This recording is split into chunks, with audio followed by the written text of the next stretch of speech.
அனைவருக்கும் இனிய ஆங்கில புத்தாண்டு நல்வாழ்த்துக்கள். கன்னிராசியில் பிறந்தவங்களுக்கு உண்டான முழுமையான ஆங்கில புத்தாண்டு பலனை தானங்க இந்த பதிவில் நம்ம பார்க்க போகிறோம். 2026 வருடத்தில் குரு பகவானுடைய பயிற்சி காலம், குரு பகவானுடைய அதிசாரம், சனி பகவானுடைய வக்கரகதி, ராகு கேது பகவானுடைய பயிற்சி காலகட்டம், கோட்சார நிகழ்வுகளால் கன்னிராசியில் பிறந்தவங்களுக்கு இந்த பிரபஞ்சம் எந்த மாதிரியான மாற்றங்கள் ஏற்படுத்த போகுதுன்றது பற்றி தானங்க ஆதாரபூர்வமாக வேதகால முறையில் துல்லியமாக இந்த பதிவில் நம்ம பார்க்க போகிறோம். வருடப்பிறப்பு அன்னைக்கு, அதாவது ஜனவரி மாதம் 1ஆம் தேதி கார்த்திகை நட்சத்திரம்னு சொல்லக்கூடிய காளியம்மன் அவதரித்த நட்சத்திரம் ரிஷபராசி கன்னியா லக்னத்தில் தான் இந்த வருடம் பிறக்கப்படுது. வருடப்பிறப்பு அன்னைக்கு உங்களுடைய ராசி அதிபதி, ராசிக்கு 10வது பாவகத்துக்கு அதிபதி, தொழில் ஸ்தானாதிபதினு சொல்லக்கூடிய புதன் கன்னிராசிக்கு 4வது பாவகம் சுபஸ்தானத்தில் சுபஸ்தானாதிபதியுடைய பார்வையில் இருக்கார் வருடப்பிறப்பு அன்னைக்கு. அப்போது சுபஸ்தானாதிபதியும் உங்களுடைய ராசி அதிபதினு சொல்லக்கூடிய புதனும் கிரக பரிவர்த்தனை. தொழில் ஸ்தானாதிபதினு சொல்லக்கூடிய புதன் சுபஸ்தானத்திலையும் சுபஸ்தானாதிபதினு சொல்லக்கூடிய குரு தொழில் ஸ்தானத்தில். அற்புதமான ஒரு நிகழ்வு. சம்பாதிக்கிறதுன்றது எல்லாராலையும் எல்லா நேரத்திலையும் செய்யக்கூடிய ஒரு விஷயம். சாதிக்கிறது அப்படி கிடையாது. இன்றைக்கி சாதித்தவங்க, உயர்ந்தவங்க, நம்ம ஒசந்து பார்க்குற இடத்துல இருக்கிறாங்களே அவங்க 1000 பேருக்கு 2000 பேருக்கு 5000 பேருக்கு வேலை கொடுக்குற அந்த நிறுவனத்தாருக்கு எல்லாருக்கும் இந்த பிரபஞ்சம் ஒரு சந்தர்ப்பம் கொடுத்துருக்கோம், ஒரு வாய்ப்பு கொடுத்துருக்கோம். அந்த வாய்ப்பு சரியான முறையில் பயன்படுத்திக்கிட்டதுனால தான் அவங்க மேலே இருக்காங்க.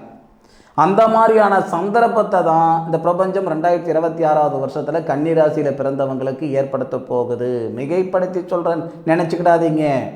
சத்தியமாக அந்த அவசியம் எனக்கு இல்லை. அது பாவம். அந்த பாவத்தை நான் பண்ண மாட்டேன். கன்னிராசியில் பிறந்தவங்களுக்கு இந்த பிரபஞ்சம் மிகப்பெரிய ஒரு வாய்ப்பு கொடுக்குதுன்னா அதுக்கு ஆதாரம் சொல்கிறேனுங்க, ஆதாரபூர்வமாக உங்களுக்கு விளக்கம் சொல்கிறேனுங்க. கன்னிராசியில் பிறந்தவங்களுக்கு ராசி அதிபதி புதன் சூரிய பகவானோட சேர்ந்து புதனாதித்ய யோகமாக உங்களுடைய ராசிக்கு தொழில் ஸ்தானத்தை பார்க்கிறார். இந்த வருட பிறப்பன்னைக்கே சூரியனும் புதனும் சேர்ந்து புதனாதித்ய யோகமாக தொழில் ஸ்தானத்தை பார்ப்பதும் தொழில் ஸ்தானத்தில் இருக்கக்கூடிய குருவுடைய பார்வை வாங்கிறதும், சூரியனும் செவ்வாயும் சேர்ந்து இந்த கன்னிராசியில் பிறந்தவங்களுக்கு தைரிய ஸ்தானாதிபதியாக வரக்கூடியவர் செவ்வாய். சில பேர்கிட்ட பேச்சுத்திறம் அதிகமாக இருக்கும், சில பேர்கிட்ட செயல்திறன் அதிகமாக இருக்கும். கன்னிராசியில் பிறந்தவங்க செயல்திறன் அதிகமாக இருக்குமே தவிர பேச்சுத்திறம் அந்த இடத்துல கம்மி தான். ஒரு விஷயத்தை செயலில் தான் காட்டுவாங்களே தவிர வார்த்தையால் காட்ட மாட்டாங்க. அப்போது சூரியனும் செவ்வாயும் சேர்ந்து சூரிய மங்கள யோகமாக சுபஸ்தானத்திலிருந்து தொழில் ஸ்தானத்தை பார்க்கிறார். அதை விட ஒரு அற்புதம், இந்த தனஸ்தானாதிபதினு சொல்லக்கூடிய கிரகம் சுக்கிரன், தனஸ்தானாதிபதினு சொல்லக்கூடிய கிரகம் சுக்கிரன் அசுர குரு, தேவகுருன்னு சொல்லக்கூடிய குரு பகவானுடைய வீட்டில் தேவகுருடைய பார்வை சுக்கிரன் குருவை பார்க்கிறார். அப்போது சுக்கிரனும் குருவும் பார்வை பரிவர்த்தனை, தனகாரகனும் தனஸ்தானாதிபதியும் பார்வை பரிவர்த்தனை. சவாலாக ஒரு விஷயம் சொல்கிறேனுங்க, சேலஞ்சாக ஒரு விஷயம் சொல்கிறேனுங்க. கன்னிராசியில் பிறந்தவங்க ஐயா வேலை வாய்ப்பே நான் இல்லை அப்படின்னாலும் சரி, வேலை வாய்ப்பே நான் இல்லாமல் இருக்கிறேன் அப்படின்னு சொன்னாலும் சரி, இல்லை நான் வாடகை வீட்லேயே 10 வருஷமாக 20 வருஷமாக இருந்துக்கிட்டு இருக்கிறேன் அப்படின்னு சொன்னாலும் சரி, இல்லை கழுத்து பிடிக்கிற அளவுக்கு கடன் பிரச்சனை இருக்குது அப்படின்னு சொன்னாலும் சரி, இந்த வருடத்துடைய இறுதியில், இந்த 2026 இறுதியில் உங்கள் பொருளாதாரத்தில் இருக்கிற பிரச்சனை கிட்டத்தட்ட 80% சரியாக இருக்கும். 10 முறை நான் வீடு வாசல் வாங்கணும்னு நினச்சேன், கட்ட முடியல, வாங்க முடியலன்னா இந்த 2026க்குள்ளார சொந்த வீடு வாசல் உங்ககிட்ட இருக்கும். அதில் மாற்று கருத்து இல்லை. வாழ்வாதாரத்துக்கே வழி இல்லாமல் இருந்துக்கிட்டு இருக்கிறேனுங்க, பிப்ரவரி மாதம் 16 தேதிக்கு மேற்கொண்டு உங்களுடைய வாழ்வாதாரம் நல்லா இருக்கும், தொழில் உருவாகும். தொழில் காரகன் சொல்லக்கூடிய கிரகம் சனி. அதே மாதிரி ஒரு விஷயம் புரிஞ்சுக்கிடணும், ஒரு கோட்சார கிரக அமைப்புகளில் மிகப்பெரிய ஒரு அமைப்பு என்னன்னா இந்த சுபஸ்தானம், திருமணஸ்தானம், தொழில் ஸ்தானம், இந்த இடத்துலலாம் கிரகங்கள் இருக்கிறது ரொம்ப ரொம்ப சிறப்பு. தொடர்பு இருக்குது. சனி பகவான் தொழில் காரகன், எல்லாருக்கும் தெரிஞ்ச விஷயம்தான். உங்களுடைய ராசியாதிபதி புதனுக்கு சனி பகவான் நல்ல கிரகம். இந்த வருடத்தில் சனி பகவான் வந்து நட்சத்திரம் மாறுறாரு. அதாவது இப்போ உத்திரட்டாதி நட்சத்திரத்தில் சனி பகவான் இருக்கிறாருன்னு வச்சுக்கோங்க. புரட்டாதி நட்சத்திரத்துலேருந்து அந்த வருடத்துடைய தொடக்கத்தில் இருக்கார். ரேவதி நட்சத்திரத்துக்கு வந்து உங்களுடைய ராசியை பார்ப்பார். வருடத்துடைய தொடக்கத்தில் இந்த ஜனவரி மாதம் 1ஆம் தேதின்னு சொன்னார் இல்லைங்களா, அந்த வருடத்துடைய தொடக்கத்தில் சனி பகவான் தொழில் காரகன் உங்கள் ராசியும் பார்க்கிறாரு, உங்கள் ராசி நாதனையும் பார்க்கிறார். உங்கள் ராசியை 7வது பார்வையாக பார்ப்பாருங்க. உங்களுடைய ராசிநாதனை 10வது பார்வையை பார்க்கிறார். அப்போ நமக்கு தனகாரகனும் உங்கள் ராசியாதிபதியை பார்க்கிறாரு, தொழில்காரகனும் உங்கள் ராசியாதிபதி பார்க்கிறார். பிப்ரவரி 16 தேதிக்குள்ளார உங்களுக்கு வேலை வாய்ப்பு உறுதி, அதில் மாற்று கருத்து இல்லை. ஐயா, எதிர்பார்ப்புகள் அப்படின்றது எல்லாருக்கும் ஒரே மாதிரியான எதிர்பார்ப்புகள் இருக்கிறது இல்லை. ஒவ்வொருத்தருக்கும் ஒவ்வொரு விதமான எதிர்பார்ப்புகள் தான் இருக்க போகுது. உங்களுடைய எதிர்பார்ப்புகளுக்கு தகுந்த மாதிரி இந்த பிரபஞ்சம் ஒரு சந்தர்ப்பத்தை கொடுக்கும். சந்தர்ப்பம் கொடுத்தா தானே சாதிக்க முடியும். நீங்கள் சம்பாதிச்சது இதுக்கு முன்னாடி இந்த வருஷத்தில் நீங்கள் சம்பாதிக்க மாட்டீங்க, நிச்சயமாக சாதிப்பீங்க, அதில் மாற்று கருத்து இல்லை. வாழ்க்கையில் உயரணும், சாதிக்கணும் அப்படின்ட்டு எல்லாருக்கும் ஆர்வம் இருக்குது, ஆசை இருக்குது. ஒரு ஓட்ட பந்தயத்திலேயே நான் தான் முன்னுக்கு வரணும் அப்படின்ட்டு 10 பேர் நினைப்பாங்க. அந்த 10 பேரில் ஒருத்தர் தான் முன்னுக்கு வருவாங்க. அந்த இடத்துல முயற்சி மட்டும் இருந்தால் போதாதுங்க, முயற்சியோடு இந்த பிரபஞ்சத்துடைய சப்போர்ட் இருக்கணும்னு சொல்லுவாங்க. அப்போ அந்த பிரபஞ்சத்துடைய சப்போர்ட் இந்த நேரத்தில் உங்களுக்கு இருக்குது. தொட்டது தொலங்குன்னு நினைக்கிறது நடக்கும். உங்களை மிகைப்படுத்தி சொல்கிறேன்னு நினச்சிக்காதீங்க. சத்தியமாக அந்த அவசியம் எனக்கு இல்லை. இந்த காணொலியை நீங்கள் பார்த்துட்டு நான் சொல்கிற விஷயம் ஒன்றொன்னா நடக்கும் பொழுது என்னுடைய ஞாபகம் உங்களுக்கு வரும். அப்பயே அந்த பையன் சொன்னது நடக்குதுயா அப்படின்ட்டு. ஒன்று சொல்கிறேனுங்க, நல்லா தயவு செய்து புரிஞ்சுக்குவாங்க. ஏதாவது ஒரு விஷயத்தில் போய் லாக் ஆகிடாதீங்க. ஏன்னா இந்த நேரத்தில் கன்னிராசியில் பிறந்தவங்களுக்கு ஷேர் மார்க்கெட்டில் ஏதாவது பண்ணலாமே, ரியல் எஸ்டேட்டில் ஏதாவது பண்ணலாமே, பெருசாக அதாவது ஆர்வம் அதிகமாக இருக்கும். ஏன்னா சாதிக்கணுன்ற எண்ணத்தை இந்த பிரபஞ்சம் கொடுக்குதுன்னா நம்ம கம்முன்னு இருக்க மாட்டோம். நமக்கு ஒரு ரூபா சந்தர்ப்பம் கொடுக்குதுன்னா நம்ம 10 ரூபா சந்தர்ப்பத்தை எதிர்பார்ப்போம். ஆசைன்றது எல்லாருக்கும் இருக்குது தானே செய்யுது. ஏதாவது ஒரு விஷயத்தில் தெரியாத நபர்கிட்டையோ, தெரியாத இடத்துலையோ, தெரியாத தொழிலையோ போய் சிக்கிக்கிட்டிங்கன்னா இந்த வருஷம் சத்தியமாக உங்களுக்கு பாதகமாகி போயிடும். தெரிஞ்ச வேலையை விடுறதும் தப்பு, தெரியாத வேலையை தொடர்றதும் தப்பு. பழக்கப்பட்ட குதிரையில் பயணிக்கலைன்னா பழக்கப்படாத குதிரையில் பயணிக்க முடியாது. இது மனசில் வச்சுக்கணும். தன்மை அறிந்து, எப்படிங்க, தன்மை அறிந்து ஒரு செயல் செய்யுங்க. நேரம் நல்லா இருக்குன்னு சொல்லிட்டேன், அதுக்காக எது வேணாலும் எந்த நேரத்தில் வேணாலும் செஞ்சுக்கலாம்னு அர்த்தம் இல்லை. உங்களுக்கு பரிச்சயமானது, உங்களால் முடிஞ்சது, அதை மட்டும் செய்யுங்க. இது உங்களுக்கு நிறைவாக கொடுக்கும். எல்லாமே செஞ்சு ஃபுல்லாக நினச்சிங்கன்னா கண்டிப்பாக சிக்கலாகி போயிடும். அதை மட்டும் மனசில் வச்சுக்கோங்க. கன்னிராசியில் பிறந்த ஆணாக இருந்தாலும் சரி, பெண்ணாக இருந்தாலும் சரி. இப்போ ஒரு வேலை வாய்ப்பு, கவர்மெண்ட் வேலை வாய்ப்பு வாங்கி கொடுக்குறேனுங்க, 10 லட்சம் ரூபாய் கொடுங்க, கொண்டு போய் கொடுத்தா வராது. வெளிநாட்டுக்கு அனுப்பி வைக்கிறேனுங்க, மாதம் 10 லட்சம் ரூபாய் உங்களுக்கு சம்பளம் கொடுக்குறேனுங்க, எனக்கு ஒரு 5 லட்சம் ரூபாய் கொடுங்க, நான் வெளிநாட்டுக்கு அனுப்பி வைக்கிறேன். வேண்டாம். உங்களால் முடிஞ்சால் அந்த கவர்மெண்ட் வேலைக்கு நீங்கள் போகிறதுக்கு முயற்சி பண்ணுங்கள், எக்ஸாம் எழுதி பண்ணுங்கள். இல்லை வெளிநாடு போகணும்னா இடையில எந்த தரகரும் வேண்டாம், எந்த மீடியேட்டரும் வேண்டாம். இது உங்களுக்கான நேரம். ஏதாவது ஒரு இடத்துல உங்களுக்கான பாதையை இந்த பிரபஞ்சம் காட்டும், அதை நீங்கள் பயன்படுத்திக்கிடணும். சரிங்களா? அதே மாதிரி ஜனவரி 1லிருந்து ஜனவரி 16 தேதிக்குள்ளார வேலை வாய்ப்பில் 100% நல்ல மாற்றங்கள் வரும். நிறைய பேருக்கு பதவி உயர்வு வரும். அது வெளிநாட்டில் இருக்கிறவங்களா இருந்தாலும் சரி, உள்நாட்டில் இருக்கிறவங்களா இருந்தாலும் சரி, உள்ளூரில் இருக்கிறவங்களா இருந்தாலும் சரி. ஒரு சிலர் ஒரு நிறுவனத்திலேருந்து வேறு நிறுவனத்துக்கு போவாங்க. ஒரு சிலர் பார்த்திங்கன்னா அந்த நிறுவனத்திலே வேறு ரோலுக்கு போவாங்க, வேறு துறைக்கு போவாங்க. ஒரு சிலர் புதுசாக தொழில் தொடங்குவாங்க. தொழில் சார்ந்த விஷயங்களுக்கு ஜனவரி 1ஆம் தேதியிலிருந்து பிப்ரவரி 16ஆம் தேதி வரை ஆஹா ஓஹோன்னு சொல்கிற அளவுக்கு இருக்குது நேர காலங்கள், மாற்று கருத்து இல்லை. பிப்ரவரி 16 தேதிக்குள்ளார தொழிலில் ஓரளவுக்கு ரெடி ஆகிடுவீங்க. பிப்ரவரி 16ஆம் தேதியிலிருந்து ஜூன் மாதம் 2ஆம் தேதி வரை, பிப்ரவரி 16 தேதியிலிருந்து ஜூன் 2 வரை மண்மனை உருவாகிறதுக்கு பிளான் பண்ணுவீங்க. இருப்பிடம் சொந்த வீடு வாசல் உருவாக்குறதுக்கு பிளான் பண்ணுவீங்க. அதே நேரத்தில் வாகன உயர்வும் உண்டு. இந்த கன்னியா ராசியில் பிறந்தவங்களுக்கு பொதுவாக கன்னி ராசியில் பிறந்தவங்க ஆடம்பரமாக இருக்கிறதுக்கும் அகலக்கால் வைக்கிறதுக்கும் லாக்கிப்பட மாட்டாங்க. 10 லட்சம் ரூபாய் சம்பாதிக்கிற இடத்துல இருக்கிறவர் கூட பாக்கெட்டில் 2000 ரூபாய்க்கு மேலே பணத்தை வைக்க மாட்டாங்க. சொல்லப்போனால் 10 ரூபா கொடுத்ததில் தான் பொழைக்கணும், பொழைச்சி காட்டிடுவார். 10,000 ரூபாய் கொடுத்தா கூட அந்த 10 ரூபா பொழப்பு தான். ஆடம்பரமாக இருக்கிறதுக்கும் இந்த கன்னிராசியில் பிறந்தவங்க லாக்கிவிட மாட்டாங்க, அகலக்கால் வைக்கிறதுக்கு இந்த கன்னிராசியில் பிறந்தவங்க லாக்கிவிட மாட்டாங்க. அப்போது ஆடம்பரம் அப்படின்றது துளி கூட இருக்காது. இந்த பிப்ரவரி 16 தேதியிலிருந்து ஜூன் 2 தேதிக்குள்ளார சுப விரய செலவுகள் நடக்கும். நிச்சயமாக அதில் மாற்றுக்கிறது கிடையவே கிடையாது.